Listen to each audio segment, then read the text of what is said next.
February 23rd, 2023. So you're not going to see the camera on this. I'm just going to read through this. We're going to go through this together. I haven't read this, so we're just going to see what's going to happen. Let's start. Oh, Bruno Leviers. This week at Bungie, we're sharing a lot of information with you all, mostly because we are hyped as everyone else. It's the last week to Lightfall, but also because Lightfall is launching in less than 5 days. That leaves us with about, checks clock, does the math, checks with Google because I'm bad with numbers, less than 118 hours by the time this is live. It's enough time to tell you one or two more things, though, or several. So let's start what's on the menu today. Get ready for the new Lightfall trailer. Like I mentioned, that's going to be coming out with a state of play. Did you read Bring Challenge Back to Destiny? Crucible updates going live with Lightfall. New details on mod customization, loadouts, guardian ranks, and commendations. A preview of the Season 20 artifact perks. An update on the Legendary campaign. The Witch Queen free weekend kicks off today, so if you haven't tried that, it's free. You can try it out this weekend. Prime Gaming Awards, rewards, reminder. Updates from our beautiful Destiny support team, some of our community outstanding creations.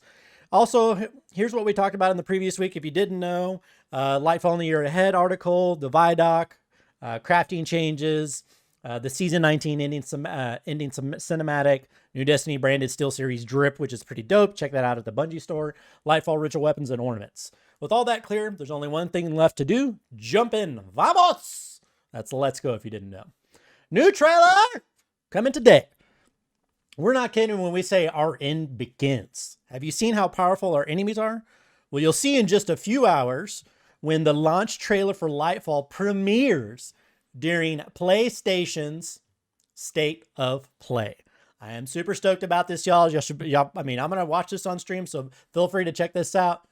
All right. The live stream starts at 1 p.m. PST, which is in about an hour and a half, actually an hour and a half exactly. So we'll be checking that on the stream.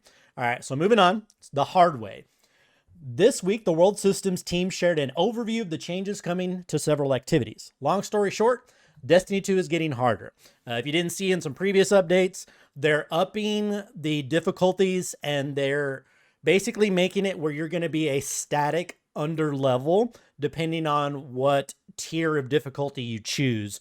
Grandmaster Nightfalls are going to be minus 25. Master is minus 20. And then what's the one below that? And then it goes 20 and then 5 for hero. I forget what the one is in between that. But they're basically making it where you're not going to be over level on any activity. You're just going to be a set level below it to basically increase the difficulty and to make it standard essentially. So it says this week's World Systems shared an overview and the changes coming to several activities. Long story short, Destiny 2 is getting harder. Not only for those who love to solo Grandmaster Nightfalls, but also for those who love the kind of challenges that power level disadvantages bring to the table, which I just mentioned. Those are here to stay. Here's a quick recap. We explained surges, threats, and overcharges. Those are in previous postings. Be sure and check those out. Strike refreshes a new Vanguard Ops scoring system. They're refreshing Lake of Shadows and I believe Arms Dealer. Power level disadvantages will make Nightfalls more challenging, which we already talked about the difficulties there. Lost sectors, raids, dungeons, and more PvE activities will be more challenging on Legend and Master difficulties. That's what it is. Legend is going to be minus 15, Master minus 20, and then GMs are going to stay the same, minus 25. There were a few things we didn't make completely clear in the article, so we updated it with some additional info. We saw the feedback and realized that we totally missed some of the reward changes coming to Nightfalls and Lost Sectors, as well as additional info on burns versus threats and surges. Go read the updated article now. Maybe we'll check that out afterwards. Let's just take a peek real quick. How long is this? Okay, it's basically the same article, but they updated it. We'll go check that out later. Rank up, Guardian. Make your in-game merits more obvious and giving others the opportunity to say nice things about how you played surely must feel nice. That's why Guardian ranks and commendations are a crucial addition to Destiny 2. I'm going to be honest, I don't really care about the commendation. Yes, I do understand that it's going to be nice to say like, hey, you did a good job. This was a good teammate. Maybe if there's something else that goes along with it, maybe you get a really nice shader. Maybe in matchmaking, you have a higher priority if you have a higher ranking. I feel like that would be more beneficial as opposed to just a general commendation. We'll have to see how it plays out once Lightfall releases. You know, it's one of those things we don't really know every detail about it. It's just kind of like a topical thing, but we'll see as it goes. We're also revamping the build crafting experience for all players with our new mod customization system and giving everyone the ability to create and switch builds on the fly with the addition of in-game loadouts. They've done several videos on this, the Vidoc, other stuff. It looks pretty neat. I'm excited for this. Instead of having to use dim for this and just having loadouts on the fly, it's going to be really nice. We know you might have some questions around these new quality of life quality of life systems work. So we've got some more details with the team over the PlayStation blog today, and we'll go check that out later. Crucible beckons. We know you're waiting for some news regarding Crucible. Honestly, it's in a terrible state right now. Let's see what they say. We have a few quick bits to share before the launch, and then later on in the season, we'll have the bigger article with more details on the playlist changes coming with Lightfall and later, adjustments to competitive progression and rewards, and changes how matchmaking will work in the future. I am really curious how this is going to play out because they haven't really won. They haven't showed gameplay of any PvP whatsoever, especially with Strand. And we all remember with Beyond Light what Stasis looked like. I mean, Stasis was it. Like, if you didn't play Stasis in PvP, you were just, it wasn't smart. Like, it was just so overpowered, you played Stasis. Next week, the competitive division freelance node is going away, as we believe Fireteam matchmaking is solving the problem it was originally intended to solve in a much healthier way. This will merge the player populations into one larger, healthier pool, while still protecting smaller fire teams from getting stomped by larger, more coordinated groups. So basically getting rid of freelance, and everybody's going to be in the same pool. So pretty self-explanatory. Competitive quality of life changes coming in Season 20. That'll be the Season of Defiance. Placement changes. You can now place in Platinum Division after your initial placement series matches if you were Adept or Ascendant in previous season. So that means basically if you had a higher tier towards the end, like the higher tiers, it's going to give you better placement on the lower end when you get placed, which is nice. I'm sure with those players that are on those higher ends of everything, it's going to be nice to be closer to that instead of, I guess gold or whatever the equivalent is back what it is right now. Mode and map weighting. While we understand not everyone loves Rift and Showdown, I don't like it. We believe that those two modes stress Crucible players in different and important ways, and that a variety of kill and objective modes make for a healthier ladder. Meh. However, we are lowering how common Rift and Showdown come up in play. That's nice.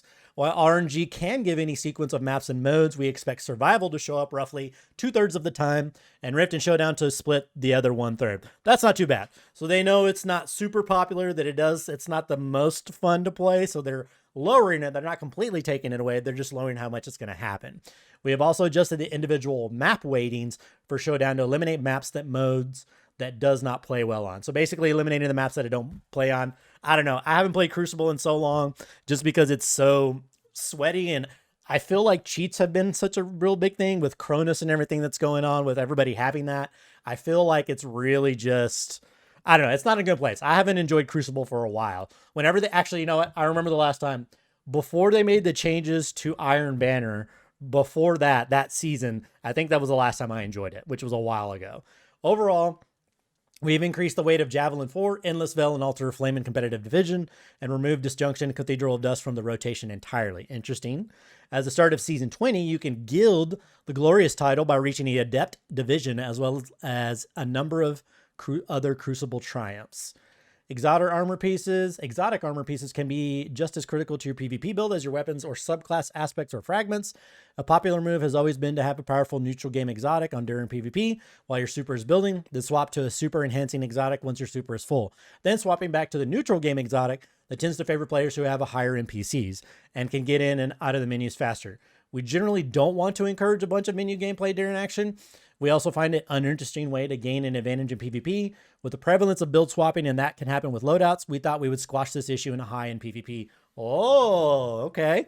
In Season 20, we're introducing the not swap modifier to Trials of Osiris in competitive division. That is going to be nice. That's going to upset a lot of people, but I think that's a really nice keep level playing field.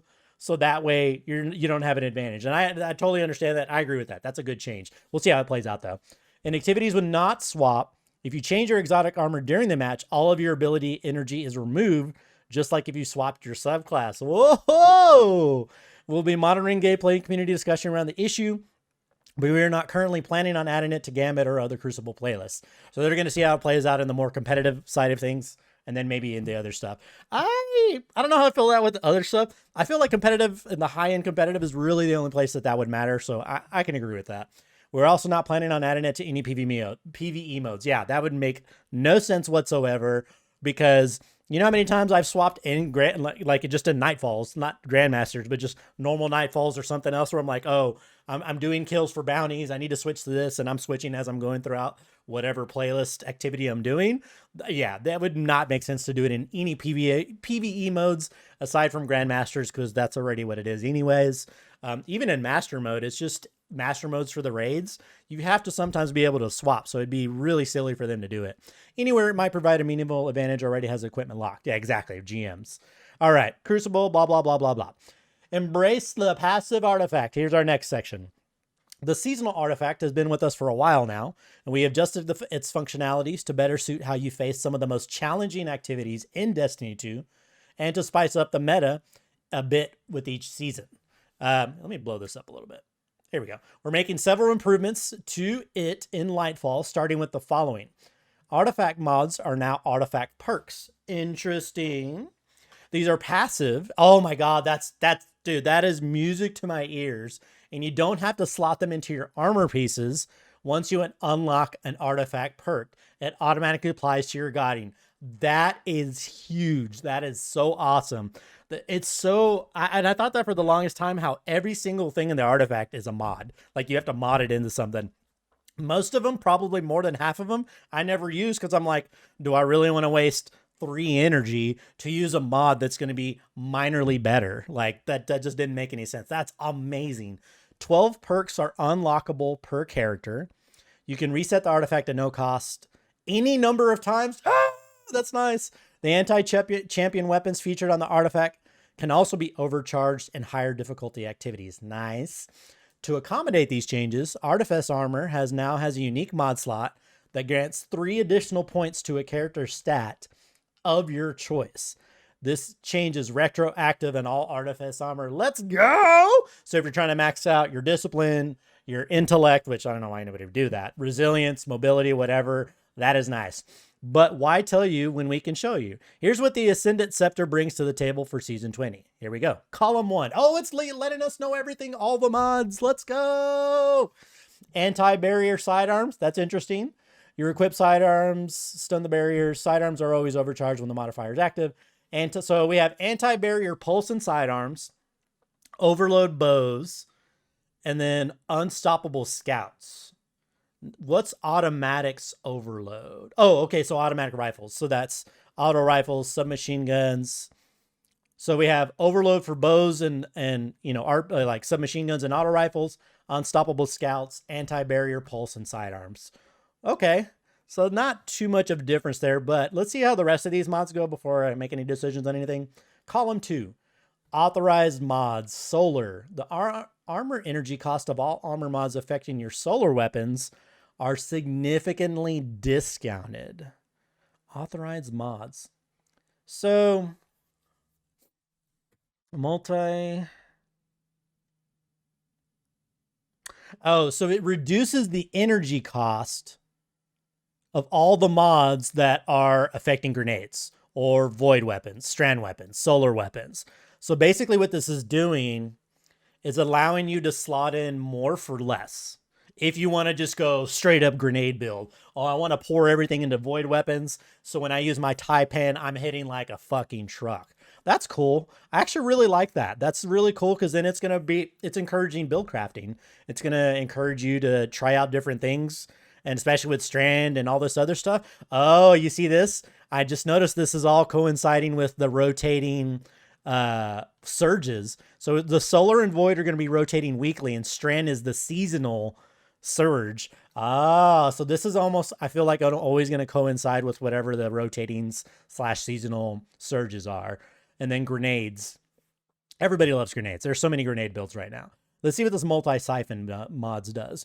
Grants access to armor mods in your helmet that combine the effects of the strand siphon mod with the solar siphon mod and the void siphon mods. Interesting. What are siphon mods? Do we know what those are yet? I have no idea what that is. Is there any information? I don't remember ever reading any information about it. We'll have to see what siphon is, but it's kind of unclear. Column 3. So I believe there's 5 columns. Yeah, there's 5 columns. All right, column 3. Shatter orbs. The first time you break a combatant's shield, you create an orb of power if you break the shield with the matching damage type. Pretty self-explanatory. Defiant Armory greatly improves the benefits provided by the Noble Deeds, Nanotech Trace Rockets, Text Balance Stock, and Ambush Origin traits. It's kind of similar to the mods that increase certain, what do they call those, abilities, like the Origin traits. Yeah, all the Origin traits. This is basically the new one for this season for Origin traits. Untangler. Destroying a tangle with a strand weapon suspends targets damaged by the explosion. That'll be nice. I guarantee you this with the new Warlock build is going to be 6 because you're going to be just being able to suspend everybody. Solar Surge, collecting a fire spark gives you armor charge. Ooh. Volatile Flow, picking up an orb of power grants your Void weapons Volatile Rounds. Looks like Void's back, baby. Void's going to be huge. Void and I feel like Tangle are going to be, or Strand are going to be huge. That is nuts. So I think we're going to go back to making Orbs of Power builds. Yeah, that's, I can already see the synergies happening already with Void and Strand. Yeah, this is going to be bonkers. All right, column 4.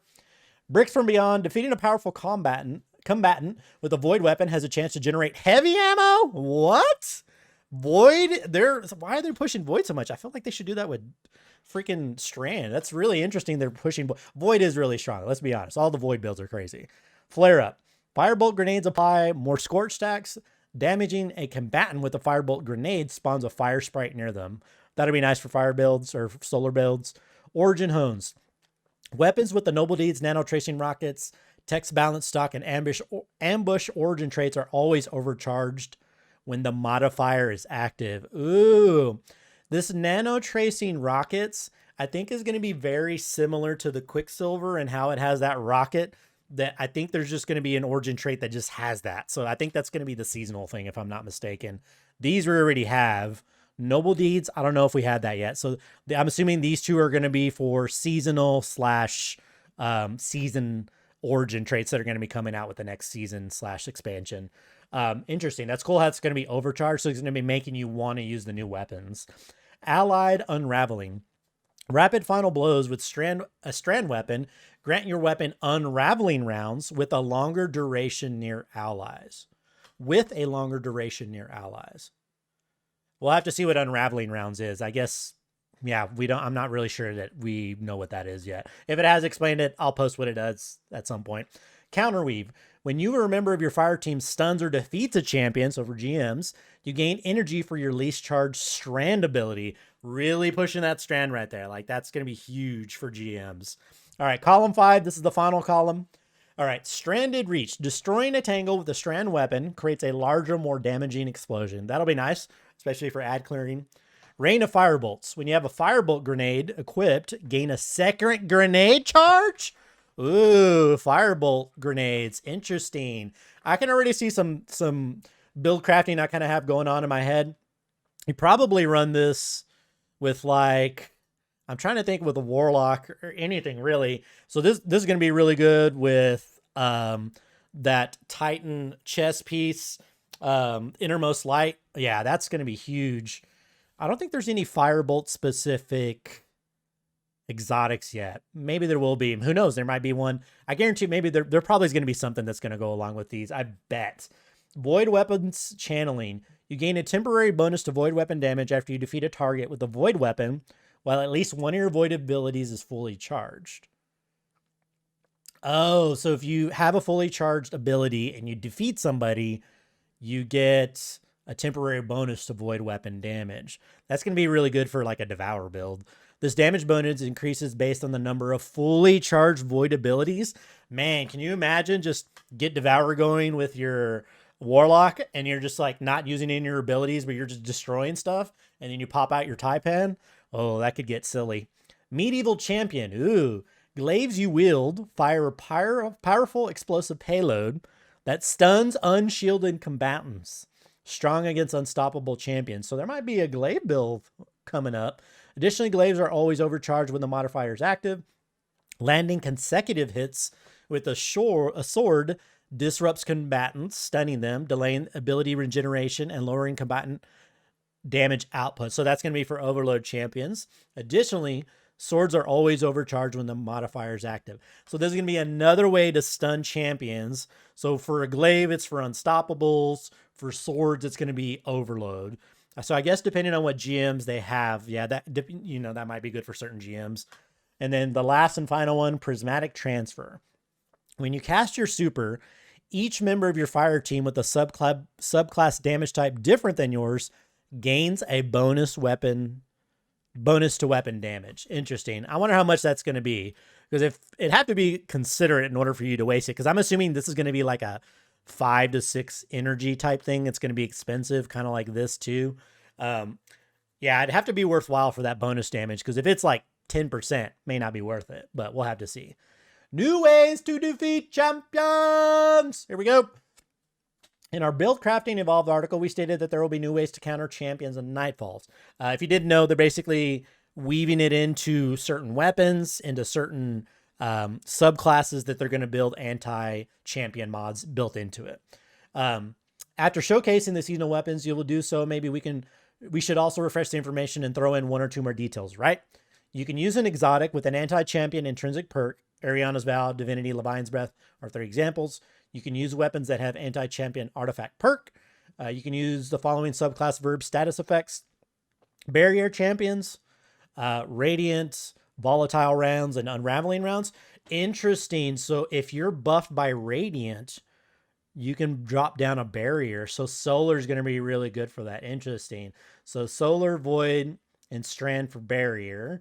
Overload, you can get Jolt. So that'll be Arc, Suppression with Void. And then Slow would be, that's the verb for stasis.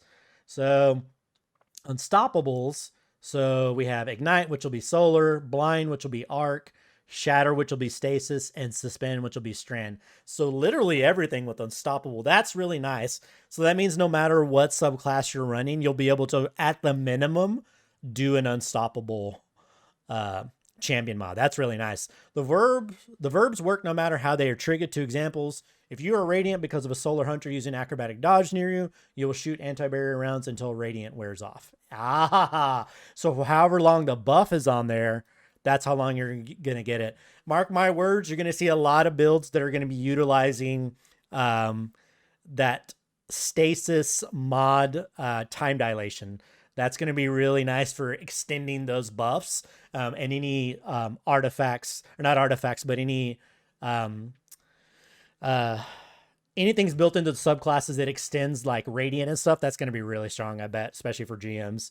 If you use a weapon with the Chill Clip perk that slows effect upon direct hits, will stun overload champions. That's huge. So that means you don't even have to have it built into it. So you could just use your Raid Stasis Fusion from Vow of the Disciple to stun overload champions.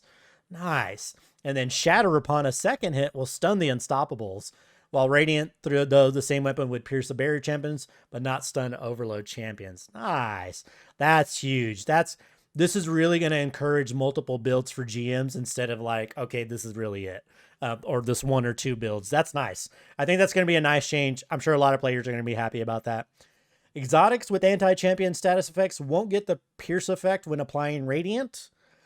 One example, Aegir Scepter will slow and stun an overload champion, but not pierce a barrier one, even if the player is Radiant. So exotics with the anti-champion will not get the pierce effect. Okay, so exotics that have built-in champion mods into them essentially will not get an added benefit from like your Radiance and stuff like that. I think Radiant is the only one, probably Volatile Round. Yeah, basically this whole row right here will not benefit from an exotic anti-champion status effect. There's an exception for weapons able to Scorch, since ignitions require buildup in order to stun. Okay, so Scorch is the only one that it'll apply to. Okay. Become Legend! So I'm assuming this is about the Legend difficulty. Whether you're a solo player or in a full team, fire team, there's no wrong way to play Lightfall campaign. We know you all love the legendary difficulty. I did. That debuted with the Witch Queen, so we wanted to talk a bit about how it will work in Lightfall. Let's go! With the goal of balancing challenge and survivability across all fire team sizes, 1, 2, and 3, legendary difficulty scales based on the size of your fire team. That's how it should be. Incoming damage, damage required to stagger an enemy health, and the amount of revives are a few of the things that scale on Legendary for each additional member of your fire team. In the Lightfall campaign, we reduced the health scaler on combatants to better balance solo and fire team play when compared to last year's Legendary campaign. That is true. There are certain parts of the campaign were a lot tougher than others, especially if you were like overwhelmed with mobs, that it would make it harder because it was almost like a bullet sink or bullet sponge on some of them. That's nice. Enemies will still have overall health and larger fire teams, and the Cabal in general have higher base health than other combatant factions, but this will help bring solo and fire team difficulty closer together. Additionally, the damage required to stagger combatants is reduced during the Lightfall campaign. I love how they specify that, because that means more than likely it won't be in anything else. Make no mistake, the Shadow Legion and their new technology are extremely formidable foes, and we're not even going to talk about Tormentors, so eyes up Guardian, because it won't be easy. Free Throw World Tours! Basically, this is talking about how you can play Witch Queen free this weekend. Be sure and check it out if you haven't done it. Anybody watching, definitely check it out. Free to play this weekend. Definitely just play through it. It's so much fun. This is a little bit of information. Prime Gaming Awards. The 24-hour downtime, don't forget about that. The day before Lightfall, it's coming down for a day. And then Bungie Rewards deadline. The rest of this is Legacy Collection. Okay, they're just updating the Legacy Collection if you buy it, which will include the Witch Queen now. Yeah, looks like that's it for this week's TWAB. All right, well, we got through everything. That was kind of a bit long. That was a little bit long, but it was all right. A lot of good, useful information. Be sure and check this out at bungie.net if you have more questions about it. Cool.